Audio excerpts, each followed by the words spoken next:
Hey guys, Spanners here. I'm still on holiday, but we do have the Bahrain Grand Prix coming up. And because I've missed most of the news, I don't know what's going on. I don't know what to expect.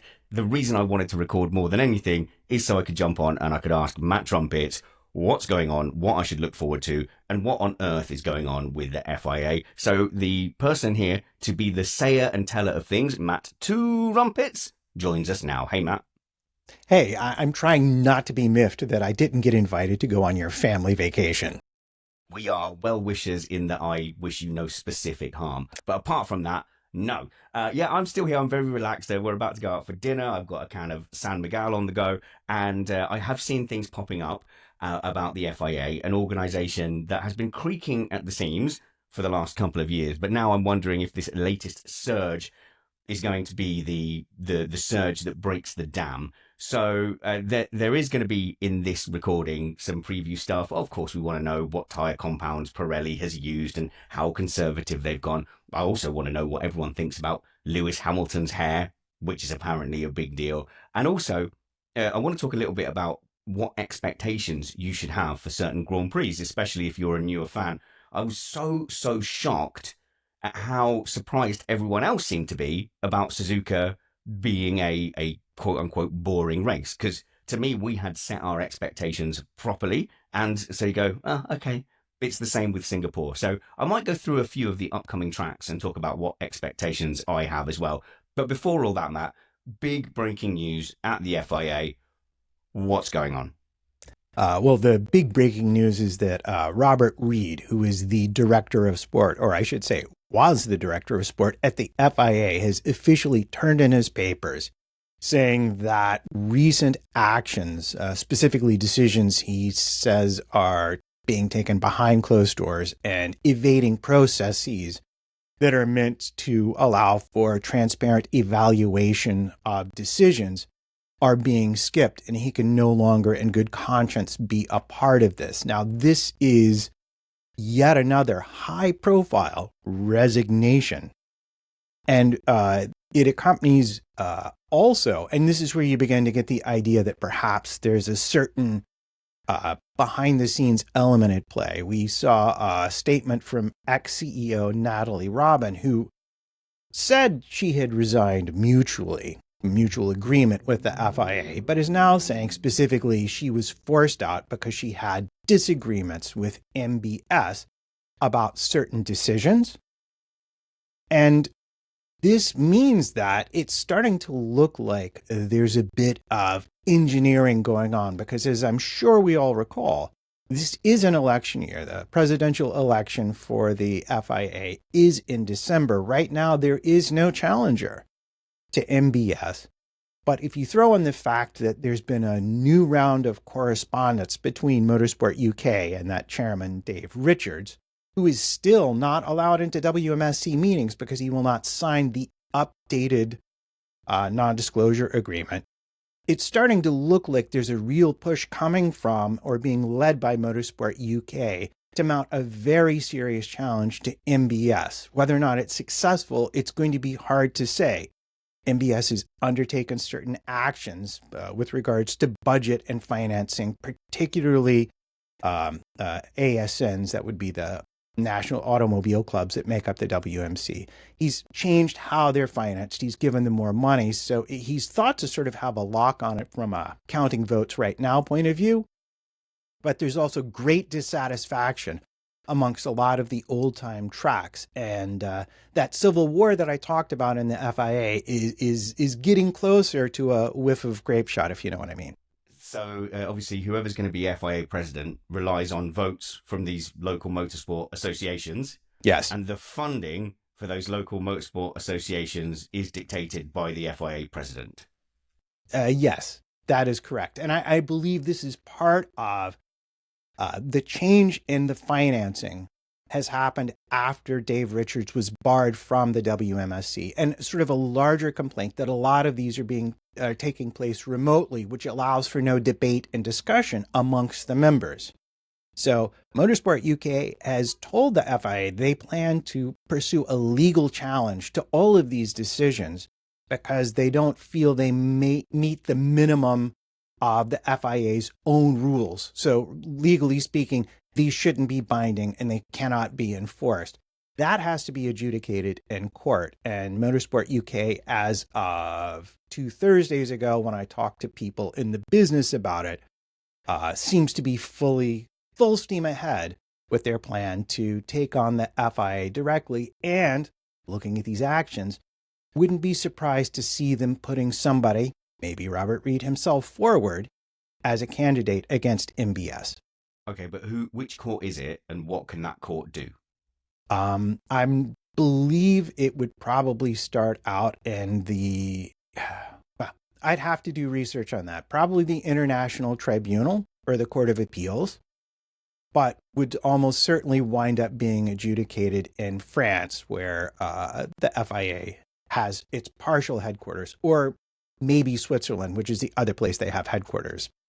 The problem for anyone not happy within the organization about what Mohammed Ben Sulayem has been doing, and now they've left, and they can vote with their feet, and that's all they can. That's their big weapon, where they go, okay, I'm resigning, and that's a headline, and I'm using that headline to hurt the head of the organization who I disagree with.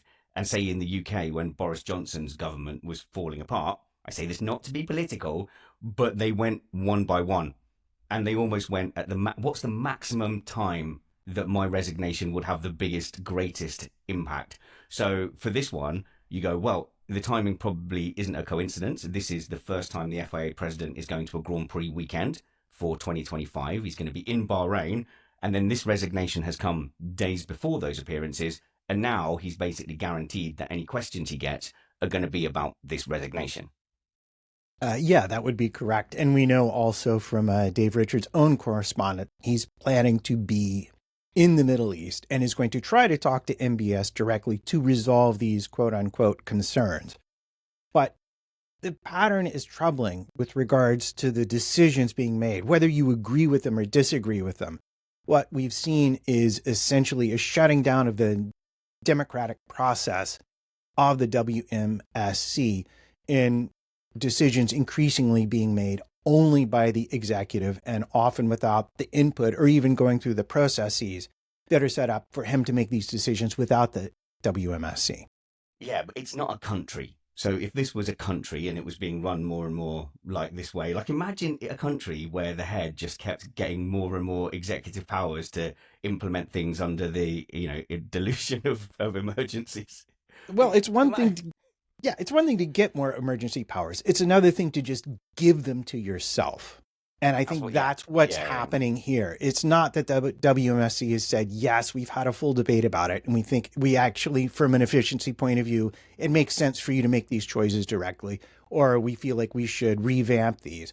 Normally, these all come out of different committees. They go to whoever, and then they wind up being voted on. This is just him saying, I'm going to do it this way. And in a situation where no one can argue about it, and then already having the votes in his back pocket. So it is fundamentally problematic from the way the FIA was meant to operate. So I know a lot of our listeners and a lot of the feedback we get is unhappy with the current FIA administration, and we've gone through the reasons why. The bad news for anyone hoping, I think, that this would be a changing of the guard, or indeed that surge I was talking about that breaks the dam, is that all he has to do really is to survive and not have to resign until the elections come up. Even if the Motorsport UK put forward a candidate, it doesn't change the fact that the current local motorsport groups are probably likely to still vote for Mohammed Ben Sulayem. They are likely to vote in their best interests. They're not looking at this from a fan point of view. They're looking at it like, how can we stay afloat? How can we stay in the inner circle of who's in charge of the FIA? So if he rides it out until the next elections, he gets voted back in, and then just reappoints all these positions that have resigned with people who are more likely to be in line with his policy. So I'm assuming that a lot of these people have been within the FIA, because we've lost like a dozen people from the FIA, right? A lot of them would have been there before the FIA president. So now he can get re-elected on a new mandate and just replace them all. Well, I think I've heard in certain cases he actually can't because he got rid of them in violation of employment law. So no, they can't necessarily all be replaced. But yeah, from if you are MBS, you simply are hanging on to December, and you know you've properly funded enough small ASNs that you've assured yourself their loyalty. I won't use the B word to describe that because that could potentially get us into trouble, I'm imagining. But Well, plus we're guessing. Let's be very clear. We're yeah, guessing about the motivations of those things. But it's a funny way that system works. It's a company. It's not a country. So therefore, ultimately they can run themselves however they want to run themselves. well, I believe there are some legal issues present in ignoring your own company written guidelines, if you want to look at it that way. And I think the lever here again, and this is the civil war that I'm talking about, is we all know that FIA scooches by, monetarily speaking. They are the poor cousin to F1. Without F1 and without Liberty making all this money, they could not exist. Their balance sheet would be severely in the red. So if what I've heard being the case that a lot of the European ASNs are extremely unhappy, well then, they can always just leave the ASN and set up their own race series with Liberty if that's what's going to be the case. All right, I think that's enough of that, and I think we'll definitely catch up with Joe midweek as well, who always has fantastically strong and candid opinions on the FIA. I spoke to him today, and I think Tuesday is the day that we could catch up with him. No disrespect to your covering of the story, Matt, none at all.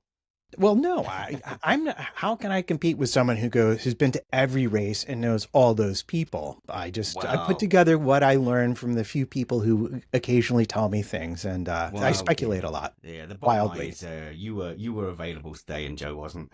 Is this the main I thing? know. All right, we've got a few other things. Since we've already strayed into politics, how are you on the Haas story? They issued a statement about the tariffs and about it hurting them, and I can see a confused look on your face. But That basically, statement, yeah. yeah, basically they've said these tariffs, and look, I'm not going to get all over the US political situation.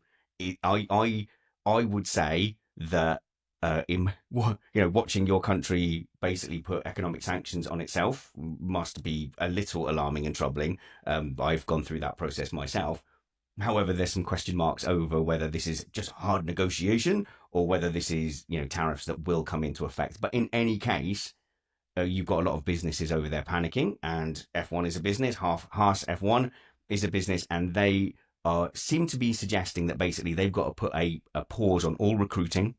They're going to be in big trouble when it comes to bringing in parts, and it was basically a plea, an open plea to say Haas F1 isn't going to survive in America with this approach. And they join many, many other businesses in pointing that out. I think the best way to look at their statement currently, and that would be probably for the remainder of this fiscal year, is it simply the start of a negotiation in which they and a lot of other businesses are going to make special pleadings to be exempted because they're just not going to be able to continue to run at a profit if they don't. Whether or not they succeed in that, I don't know. Longer term, you'd think that what they need now and would be a stronger partner, almost, maybe a large corporation that's not in the US, Like, like maybe a car manufacturer this is that what is this is really into it. motorsports. Yeah. So this could simply be, yeah. This is why I was not surprised by the statement, because I went, oh, hang on a minute, aren't you pretty much going to be selling to Toyota anyway? And is this an easy way to go, oh, well, it wasn't our fault, it was the tariffs' fault, and that's why we're selling to Toyota? Yeah. And then what you're looking for is essentially someone to come in and replace the Haas budget, or maybe even a little bit less of it. So that same group of investors that bought Wrexham and bought into Alpine might be a really good shout. You could have other people from the States or outside of the States. And, you've still got Andretti floating out there, who's now not part of the GM thing, but Haas is, for all of its other faults, they're a really good race team that operates very efficiently and doesn't cost a lot of money relative to a lot of other Formula One team budgets. So I'm imagining, unless the whole thing takes a massive global downturn, which, this can always happen. We've seen it in 2008. We've seen it before. Unless the whole thing takes a massive downturn, they're a very attractive operation right now because they're in sixth place. They made really good progress. They literally just sort of bodged the floor for Japan. They said, we think we know what the problem is. We can't make a new floor, so we're just going to locally bodge it and see what happens. And at least in Bearman's hands, it worked very, very well. So they're definitely worth investing in. And I'm not concerned about the team itself not continuing.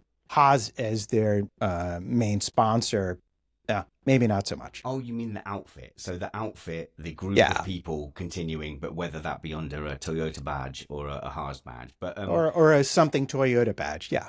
Okay, so but you've got Komatsu there as team principal, who is there as an engineer. We've heard reports, and I've heard first-hand reports, by the way, that he's hands-on, like literally still hands on the car, spannering away himself, making setup changes himself. And if we've got that kind of engineer mentality, this is something that I've done in the field a lot, where you go, I think we know where we're going wrong. I think we know why this system isn't performing to optimal. Okay, can we do it with duct tape and lock wire and just love and some WD-40? And you go, oh, that worked. Okay. And then now you go back to the factory and you go back to what we would call the real engineers, the design engineers and manufacturing, and go, you present them with this mess of duct tape and you say, this worked. Can you make a grown-up version of this? Yeah, and I think that's where they're going with the floor. They've understood the basic nature of the problem. They've made a temporary change to improve it for the drivers. The question will be now optimizing it and putting it onto a brand new floor rather than just, bodging up the one they currently have because they didn't have time to make a new one. What's going on with Ocon, man? What is going on with Ocon? I've been on your side here saying that Ocon is going to be solidly ahead, but Bearman's so impressive. What's going on, man? Okay, well, I'm going to break this down into two categories, if I can. First of all, qualifying. If you ask me, that's always been Ocon's weakness. Like he's always been like that half a tenth behind in qualifying. So I'm not really surprised at all that someone as young as Bearman would be better. But in terms of performance, if you look at who scored the most points in the team, he's well and truly, he finished fifth place after the disqualification in China. So do I think he's lost anything? No. The car was being put into a window where he felt comfortable with it. Now, what I can tell you about Japan is the bodged floor was something that Bearman was able to really get on top of quickly. And specifically, they had a mismatch between the stiffness of their suspension and the way the car worked with the floors that made it hard to heat up the fronts. So if I had a surmise, I would suggest that because he's naturally very, very good at managing and preserving tires, Ocon, he might have been struggling getting the fronts up to temperature, especially on corner entry. Wasn't that hot either. So this all makes sense to me, but he said fundamentally on Ocon's side that the car was missing something for him that it had in China, probably related to the change in the floor, and they're going to have to figure out what that is. What I'll also bring up is that Nico Hülkenberg said that someone asked him, like, well, how long do you look kind of lost out there. How long is it going to take you to get up to speed with this car? And he's like, 6 to 8 race weekends, really, if you're being realistic. Wow. We've had 3. So, I mean, I put a pin in it. We'll come back to it. That's fair. And Fred Vasseur talked about this being a qualifying season, and qualifying is going to be key. And as Stuffy pointed out in one of his TikToks, and it will be you, me, and Stuffy, by the way, on Sunday, reviewing the Bahrain Grand Prix. But Stuffy pointed out that we've had 4 events, if you like, and in none of those events have we had an overtake for the lead. And actually, we've had some fairly dull races at the moment. So people are asking, is this a worry for Formula One? Now, we always say the secret to a happy life is, of course, low expectations. Everyone was so surprised and was kicking off about the Japanese Grand Prix, saying, oh, it's really a sign that if they can't overtake here and if it's boring at Suzuka, then F1's broken. That's not the opinion I had, going into it. I mean, even when we've raced Formula 3 cars on iRacing, we know, it's incredibly difficult to overtake. You really have to get a hell of a run out of Spoon to be looking to do something into 130R. And it's very difficult into that first corner because you're losing your downforce and you're having to brake and turn at the same time. And then you're into the S's. So it's a very narrow old track. Without rain, our expectations were very low. And so within that context, if you treat it like a Silverstone, sorry, not, oh my goodness, I meant a Singapore. If you treat it like a Singapore or a Hungaroring or a Monaco, and you've got those expectations set out, you can be, more prepared for it. And you know that. So you're watching the whole race in the live timing to the point that, I was in a family vacation. So I was in a hotel and I couldn't find, I'll just say, I couldn't find an illegal stream. I couldn't legitimately stream DAZN F1 because it was a Spanish territory and F1 TV. And don't say VPN to me because I don't know how those work. It's magic. I paid for a VPN and it didn't work. So there was a point where I thought I wasn't going to be able to get any video. And I was saying to you, I don't think it matters. And this was ahead of the race. I said, I don't think it matters. I'll just watch it in the timing screen. And you said, yeah, timing screen, track map. That's all you need for Suzuka. Yeah, I don't want to make you feel bad, but there are certainly at least qualifying sessions in the past that I've covered just watching a track map and the timing tree and listening to the audio from 5 Live or whatever. And no, you don't really. And in fact, you probably would have found it more enthralling. Like I'm like, really, it was boring because I'm watching these last 10 laps unfold and I'm seeing Piastri and Norris and Verstappen all taking chunks out of each other and making progress and then losing it. You almost don't need to look at the track. This is a race that's much better done on a timing screen because it's a lot more tense. When you see that forward progress happen, you see those green sectors happening near the end of the race, you're like, oh man, here it comes, here it comes. And it's exciting watching it on track, especially if there's overtakes. But honestly, you can follow the race in an exciting way with the commentary and the live timing in F1 a lot. And I thought, yeah, if there's any overtakes, I'll find them on social media to see, whose fault it was. So no, I was really surprised by the community reaction, and I thought, right, okay, well, let's have a look ahead at some of the races ahead and go, let's manage our expectations.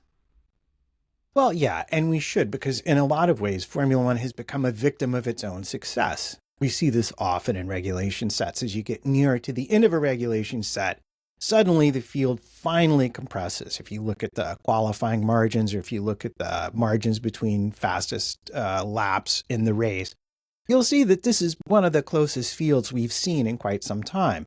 Problematically, they've also really developed the aerodynamics in ways that make following harder. This is the dirty air problem. So that cars have less of a performance delta, we'll call it, difference, and they are much closer together. And they have much more of a problem passing. They need a larger delta to pass. At Suzuka, I think it was 7 or 8 tenths of a second. But the cars are like a tenth or 2 or 3 apart per lap.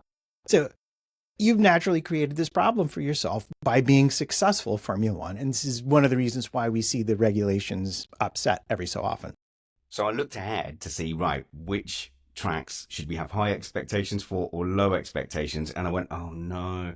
Actually, so we look ahead, and Saudi aside for a second, Bahrain and Saudi. After that, you got Miami, Imola, Monaco, Spain, Canada. And then after Canada, then we get into what I call like the classic European season, where I think we can have higher expectations. But for Miami, I can say, Matt, we can now officially announce, and we'll have a link provided after the race review, that Mr. Apex podcast is going to Miami. So we've got a partner that is going to be with us all the way through the Miami weekend, which makes things a lot easier for us. And it means that we are going to be able to put on an event like we did last year. And it is going to be we've got a great guest speaker lined up as well. I haven't even told Matt, but I'm really, really excited. Plus, we're going to do, a review of the weekend, a bit of a quiz, and we'll do, the audience participation. Basically, we'll do a things you reckon but we'll do it live in Miami as well. So that's going to be a load of fun. If you're going to the Miami Grand Prix, swing by. There's not going to be an entry fee, but I will need people to register. So I'll have that sorted out by next week. So part of me is always terrified that no one's going to turn up. But given the response we had last year and the crowd we had last year as well, also I want people to register so that we're not over subscribing the venue. But things will be laid on there. All I require from you is your company, and the rest is going to be sorted out. So Miami, Matt, will you be there? Oh, yeah, with bells on. I'm assuming this is the same venue as we had last time. And I can tell people, yeah. It was glorious. Yeah, it's a lovely place to be as well. And we haven't sorted out the complete lineup of what we're going to be doing, but you will be entertained from start to finish. And last time that we did this last year, I think I got around, I spoke to everybody who turned up, and it was just a fantastic time. So we're also going to make sure that we have somewhere to go afterwards as well this time. That's we didn't realize I do like how this long plan. everyone would want to hang out last time. Okay, so looking forward though to the in fact, just email me if you say feedback@missedapex.net. That's the email. If you just make the subject line Miami, I'll start making a list of people who are interested in coming. So if you look ahead then, if we look at Bahrain, normally with Bahrain I would have high expectations of some action.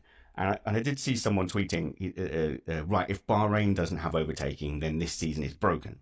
And I just wanted to caution against that, because have Pirelli chosen a harder tyre set than they normally do for Bahrain? I'm testing that now. Come on, surely you remember what compounds they picked for 2024. You know, my memory's a bit dodgy, but if we're talking about Bahrain and last season, it was basically a two-stop for everybody. It was a hard, soft. The medium there, which was the C2 tire, was, completely useless. And that's the same range they brought back. In fact, I would say to you, one exciting thing about Miami is they're going a step softer with the tires. And in Imola, they're going also a step softer, and we're going to see the C6 tire pop up over the parapet for the first time and be used on track. Maybe for only half a lap before it melts, but, we'll see how it goes when we get there. So same tires as last year, but, and this is either good or bad, they've redone the compounds a bit. So the C1 is pretty much the same as it was last year. And that was a preferred race tire. It did about 70% of the total race. So teams started on the soft, and then they did 2 hard stints. But what testing revealed, and what Pirelli thinks, is that this year the medium might actually be also a usable race tire. And because of how they've changed the delta between the compounds, we might be in either one or two-stop territory. And it could be different depending upon how your car likes to use the tires. So we might not see a lot of overtakes, but we could legit have a two-stop versus one-stop race, which, as you know, when they work out, means the end of the race is usually somebody on fresher tires with a pretty high delta chasing somebody on old tires that's just trying to hang on and eke it out to the end. So that could be pretty exciting. This is Bahrain. Yeah. Okay, so that's interesting. So, but this is a track where you can overtake, and it's rear limited. So, the cars that are hard on their rears on acceleration will suffer. Yeah, it's a rear thermal limit. So thermal degradation, the rear is overheating and fundamentally degrading the compound, not in the tread, is where you'll see drivers lose grip. And then unlike with graining, where you can sometimes drive through it, they can't get through it and they'll have to come in. So those people are more likely to wind up with the two-stop. So in Suzuka, the issue we had was, it wasn't that, like, say, Silverstone, there's 85 places to overtake and you can stay side by side all the way through it. We know Suzuka was never going to be like that, but there was never any tyre discrepancy or any delta to actually make an overtake happen. And I think if you look at Saudi, the Saudi Arabian track, it is windy. There is a lot of high-speed corners where it's difficult to overtake. However, you have a clear overtaking spot at the end of, and like a lot of indoor go-kart tracks, it's like, okay, there is only one overtaking spot, but if you're faster and you can get grip out of that final corner, then you will generally overtake. So the faster cars will go through. And I don't know if just overtakes for the lead in DRS into turn one will be enough for people who are dissatisfied with the racing this year, but it won't be the situation where you're stuck in a train like you were in Suzuka. Yeah, well, and even in Bahrain, you've got turns 1, 4, and 11 that are decent places but there you're making your time under braking. Whereas in Jeddah, you're making it at the other end of the straight with the engine. So it'll depend on how well you can, on whether or not you can outbrake into those turns, whether or not you can make those overtakes work. And I guess if you're on the soft tires and you're catching someone on a hard set at the end of the race, it's going to be pretty exciting to watch those seconds get chunked out of the lead. Am I right in thinking that, like, basically, even say Bahrain or Saudi, you still need probably over a second a lap in pace in hand? Yeah, does that feel about right? Given in Japan, it was 7 or 8 tenths, maybe down to half tenths. Sorry, 7 or 8 tenths of a second. So maybe half a second at a place that's really good for overtaking. So you don't need as much, but at tracks where it's difficult, then you would expect it to be at a minimum that, and maybe someplace like Singapore, it would be even more. But if you had tires that last forever, then it doesn't matter how much you were racing better or how much you were preserving your tires better, you're going to be in a chain. And that's essentially what we saw in Suzuka, which was 19 out of 20 cars were able to manage their tires and not see anywhere on the medium. 20 out of 20 cars were able to just, on the hard stint, I know not all of them did that strategy, sorry, but all the cars that then were on the hard stint for the second stint didn't experience any tire wear. And so basically on any track, no matter how good it is for overtaking in modern F1, if the tires don't go at all, you're unlikely to have that delta for an overtake against a similarly grid spotted car. Yeah, I mean, essentially you're removing a whole skill necessary to be better than the next car. Oh, I don't have to manage my tires. Well, okay, that's literally just one less thing to worry about. But the flip side of that is you then have to be so much faster. Your car has to be so much faster than the next car that you just really don't see a lot of overtaking. Okay, so Bahrain isn't going to be what we saw in Suzuka. No, surely not. Okay, no, we can it have won't be. Medium expectations for Bahrain, but it is probably, let's say that this regulation set at the moment, we thought, the cars are close, but actually the fact that the cars are close is making overtaking harder because you're less likely to have a delta. So let's have medium expectations here, and let's heed Fred Vasseur's words that this might be a qualifying championship. And we tracked qualifying getting less and less important. And so perhaps now, qualifying is more important. When the cars were really spaced out, I mean, Russell and Hamilton was a great example. This was used to slate George Russell. You'd say Russell qualifies second, Hamilton back of the grid. They'll end up P6, P7. Now, actually, that wouldn't happen now. That wouldn't happen in this regulation set at the moment. You would probably get much more punished for qualifying down the grid. I may have been guilty of using that against. I thought you were going to say because George has gotten better, which is also kind of true. Yeah, a lot of people used that tactic, but in reality, the Mercedes were always going to finish 6 or 7, and it didn't really matter where you qualified. Well, now qualifying is important again. Yeah, and this also brings other things into it too, like defensive driving. Now, suddenly, if you're a really good defender, before you knew you were never going to keep somebody, let's say you're in a Sauber and you've got a Racing Bull behind you. You're like, oh, they're 3 tenths, 4 tenths faster than me. I'm not even going to bother because I know in 3 laps they're by me. Now it's a tenth or 2. And you're like, hey, you know what? I think I could hang on. No, Matt, let's say you're in a Visa Cash app and you've got a Ferrari behind you and you don't just go, oh, look, that's Lewis Hamilton. Let's let him go by. Oh, now. That's the argument we were having last week, though. Hadjar should maybe have fought a little harder to keep Hamilton behind. No, because I would disagree with that. I'm so glad you're giving me a chance to argue last week's show, finally. No, I would disagree entirely because it cost you and Hamilton time. And his certainty is, or the likelihood is, eventually Hamilton gets by him one way or another. And in the meantime, he's reduced his gap to all the people behind Hamilton by a lot. So being sensible, said, to be fair. Yeah, being sensible, that was a good and correct choice.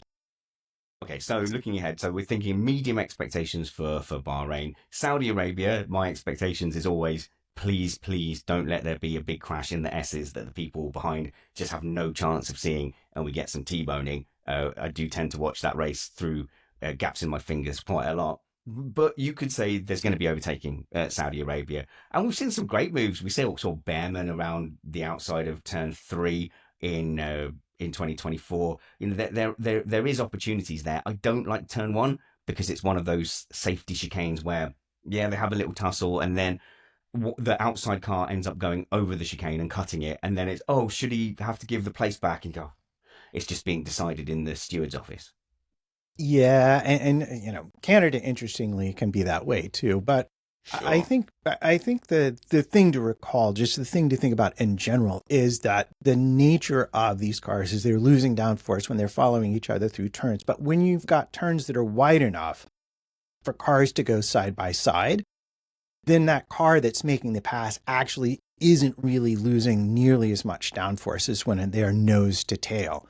So the fun thing about this is we might, because the cars are now closer together, we might start seeing more moves on turns and in places we don't expect than it's sort of in your traditional, this is where we overtake with DRS into braking kind of zones. Okay, so to me, the jury's out, and I do have a fear that Bahrain will be like China and will be like Suzuka because I certainly wasn't expecting China to be as dull as it was in the end for the Grand Prix. And then after Saudi Arabia, we've got Miami, which as much as we'll defend that because this seems like a great venue for Missed Apex and people tend to want us there. Yes, again, you might not get those million overtakes. It might, and it's been a one stop every time, hasn't it, at Miami?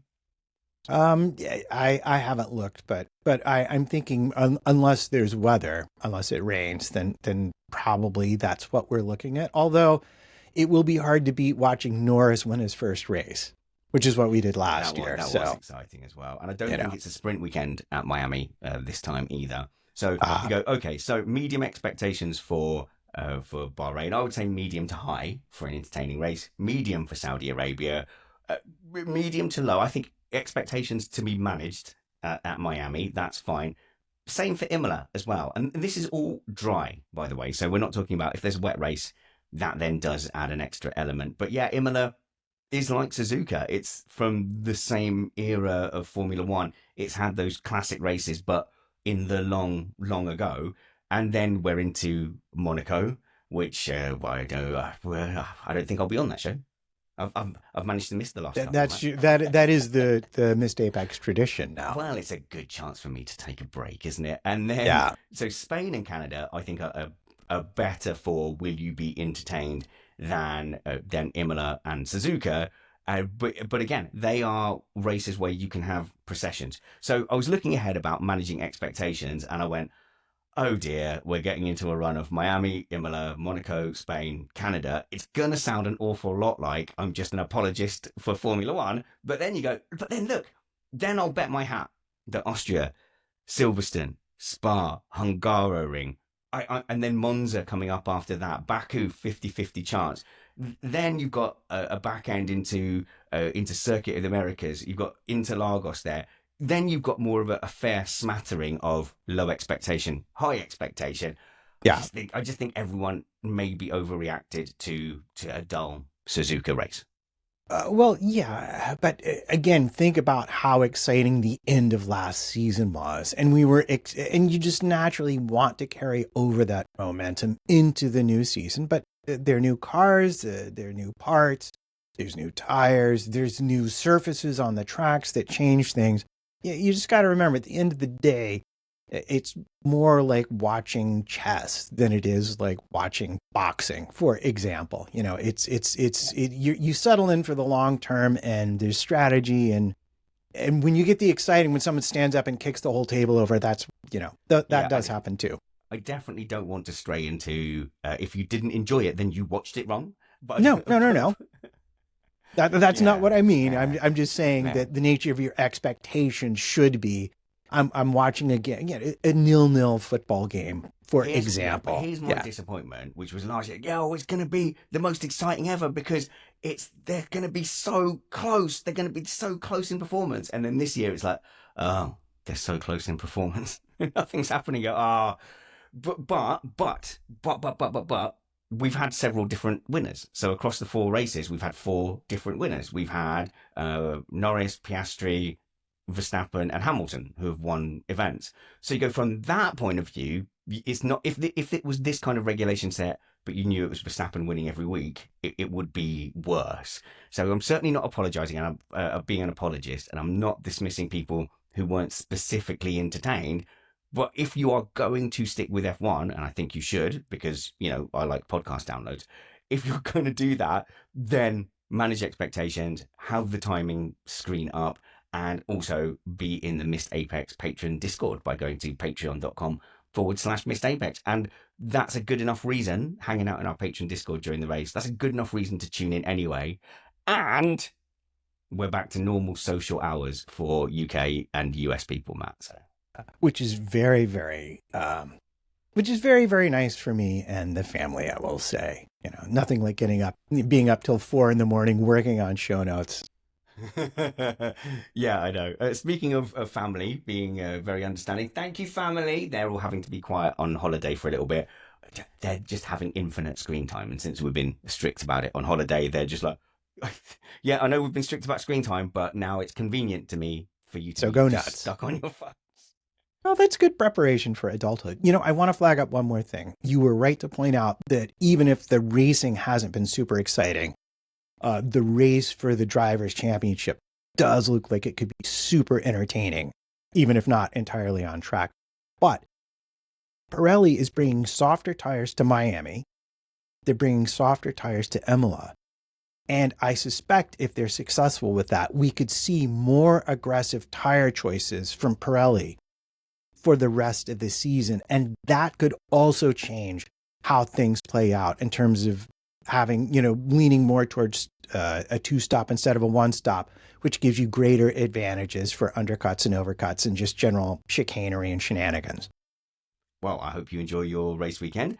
Join us on Sunday. I think it's going to be about 9 p.m. UK time for our race review stream with me, Matt Trumpet, and Stuffy. We'll have some show notes with Matt's stuff in the link. So when we say show notes, if you're watching on YouTube, it is literally there in the description. If you're on your podcast apps, I think you sort of swipe right or scroll down and you'll see them there. And so you'll get the links to all our social media and the links to support us on Patreon. We are only here and able to do this kind of thing. Do you think my wife would let me do a podcast on holiday from an Airbnb or from the hotel conference room last week if we didn't have Patreon support? Hell no. So until we see you next, work hard, be kind, and have fun. This was Missed Apex Podcast.